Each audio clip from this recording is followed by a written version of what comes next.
हम मीनू झा गोर लगै छी समस्त मिथिलावासी के। आदरणीय श्री मणिकांत झा जी के रचना एकटा भगवती के गीत लऽ कऽ उपस्थित छी। कोशिश करै छी सब गोटे के नीक लागे। धन्यवाद।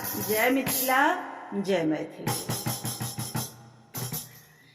एली एली भवानी हमरे अंगना, एली एली भवानी हमरे अंगना।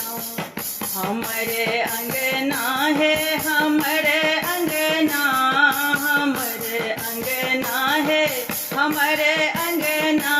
एली एली भवानी हमरे अंगना, एली एली भवानी हमरे अंगना।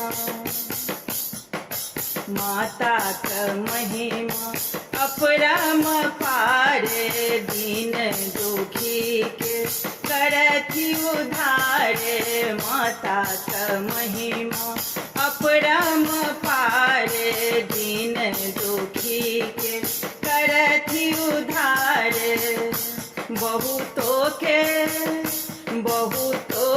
देखल हम पूरैत कामना, बहुतों के देखल हम पूरैत कामना।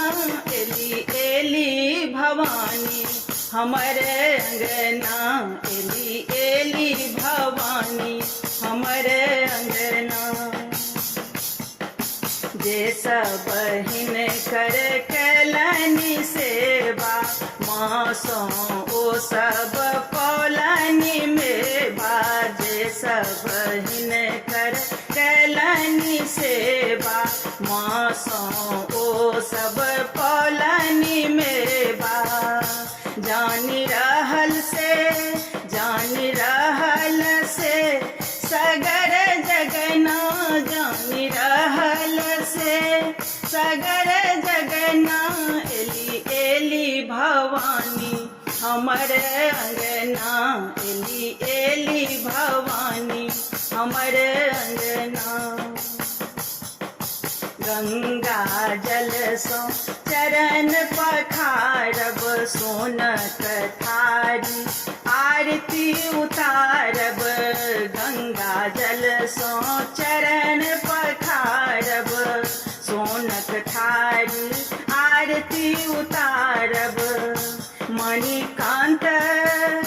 मणिकांतक गीतक बोल सुनू ना, मणिकांतक गीतक बोल सुनू ना।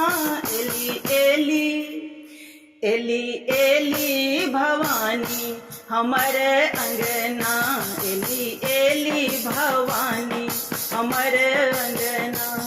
हमरे अंगना है हमरे अंगना, हमरे अंगना है हमरे अंगना।